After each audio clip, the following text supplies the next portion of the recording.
loyo-loyo. Hari ini kita akan belajar tentang Yesus pemenuhan janji Allah.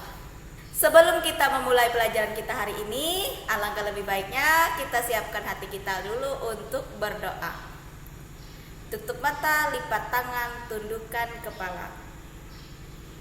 Dalam nama Bapa, dalam nama Putra, dan dalam Roh Kudus. Amin, amin. Ya Allah yang Maha Setia, Engkau mengasihi umat bangsa Israel, membebaskan dan menempatkan mereka di tanah terjanji. Engkau selalu setia memenuhi janjimu, meskipun bangsa Israel kerap tidak setia. Di dalam diri Yesus, Engkau menepati janji yang telah Engkau sampaikan melalui para nabi. Yesuslah Raja dan Juru Selamat bagi seluruh umat manusia. Sebagaimana Engkau setia, ajarilah kami untuk setia terhadap janji-janji kami, sebagai bukti bahwa kami mengasihi Engkau dan sesama. Demi Kristus Tuhan kami. Amin. Dalam nama Bapa, dalam nama Putra, dan dalam Roh Kudus. Amin, amin.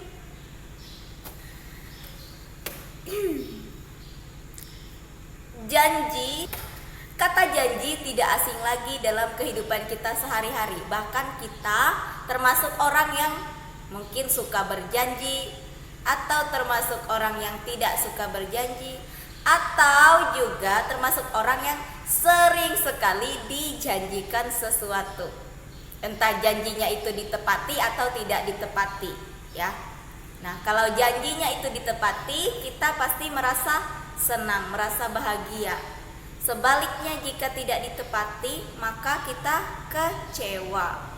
Maka kita merasa tidak bahagia atau tidak senang. Nah, Allah Pencipta kita mengajarkan kita untuk selalu menepati janji. Allah tidak pernah mengingkari janjinya terhadap umatnya, terhadap bangsa Israel. Allah selalu menepati janjinya. Nah, janji Allah kepada bangsa Israel melalui para nabi apa saja? Allah selalu berjanji untuk menyertai. Allah juga berjanji untuk mengutus putranya yang tunggal menjadi Mesias, menjadi penyelamat bangsa Israel. Nah, jadi sejak perjanjian lama Allah sudah berjanji bahwa akan datang juru selamat yang akan menyelamatkan manusia dari dosa-dosanya. Kenapa Allah sampai mengutus putranya ke dunia ini? Karena ia sangat sayang kepada manusia. Nah, Allah tidak pernah mengingkari janjinya. Seperti di lagu, mungkin janji Allah tidak selalu seindah yang kita inginkan. Tuhan tak pernah janji langit selalu biru, tetapi Dia berjanji selalu menyertai. Tuhan tak pernah janji jalan selalu rata, tetapi Dia berjanji selalu menyertai. Kayaknya salah lirik deh aku. Ya udah. Nah, Allah tidak pernah menjanjikan jalan hidup kita selalu mulus, kita selalu senang dan bahagia sepanjang hidup kita. Tetapi Ia berjanji untuk selalu menyertai kita dalam suka maupun duka. Selalu menyertai kita dalam keadaan apapun yang kita alami. Nah, kita sebagai manusia juga harusnya meneladani Allah yang menciptakan kita. Kita meneladani Yesus sebagai Tuhan, Raja, dan Guru kita. Tuhan Yesus tidak pernah mengingkari janjinya dan Ia selalu setia kepada Allah. Ia juga selalu setia untuk mengasihi kita manusia. Yesus adalah salah satu pemenuhan janji Allah. Janji Allah untuk menyelamatkan manusia dari dosa-dosa. Nah, dalam perjanjian lama sudah melalui nubuat para nabi, dari sejak sebelum Yesus dilahirkan sudah sejak lama para nabi sudah mewartakan bahwa Allah akan menepati janjinya. Ia akan mengutus putranya yang tunggal ke dunia ini untuk menebus manusia dari dosa, untuk memperbaiki kembali hubungan antara manusia dengan Allah yang sudah rusak akibat dosa. Nah, pada perjanjian baru Allah menepati janjinya melalui kelahiran Yesus Kristus. Allah menepati janjinya melalui sengsara dan wafat Yesus Kristus di kayu salib. Nah, kita sebagai manusia, sebagai pengikut Kristus, sebagai anak-anak Allah, berarti kita juga harus hidup sesuai dengan kehendak Allah. Jika kita biasanya berjanji, maka janji itu harus ditepati. Nah, jika kita merasa tidak bisa menepati janji itu, maka jangan kita berjanji, ya. Karena itu akan mengecewakan orang lain. Karena itu akan membuat sakit hati orang lain.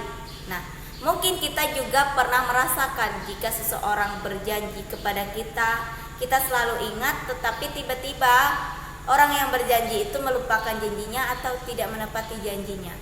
Kita pasti merasa kecewa. Nah, jadi jangan kita berjanji kalau tidak ditepati.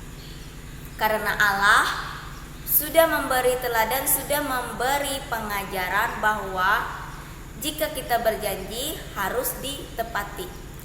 Orang yang selalu berjanji tapi tidak pernah ditepati, itu namanya PHP, pemberi harapan palsu. Jadi, kalau kamu tidak mau di PHP, kamu janganlah PHP-in orang, ya kan? Kok jadi curhat? Janji itu, ya, di PHP-in itu tidak enak dan tidak nyaman dan mengecewakan. Oleh karena itu, kalau tidak mau di PHP-in, maka kamu jangan PHP, oke? Tuhan Allah sudah mengajarkan kita untuk selalu tepat janji. Jadi tugasnya hari ini adalah kamu tuliskan jawaban dari pertanyaan berikut ini di buku tugasmu. Oke?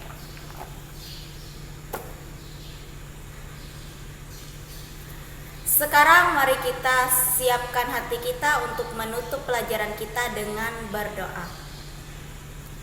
Tutup mata, lipat tangan, tundukkan kepala.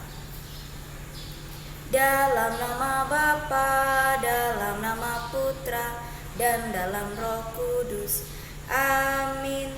Amin. Tuhan Allah yang Maha Baik, terima kasih atas firman-Mu pada hari ini. Ajarilah kami anak-anak-Mu untuk selalu menepati janji kami kepada orang lain, supaya orang-orang yang ada di sekitar kami tidak dikecewakan. Sebab Engkaulah Tuhan kami, kini dan sepanjang segala masa. Amin. Dalam nama Bapa, dalam nama Putra, dan dalam Roh Kudus. Amin. Amin. Oke, go semangat untuk mengerjakan tugasnya hari ini. Happy weekend semuanya. Selamat menikmati akhir pekan. Dan jangan lupa selalu berdoa dan bersyukur. Tepati janjimu, jangan suka PHP. Tuhan Yesus memberkati. Bye-bye.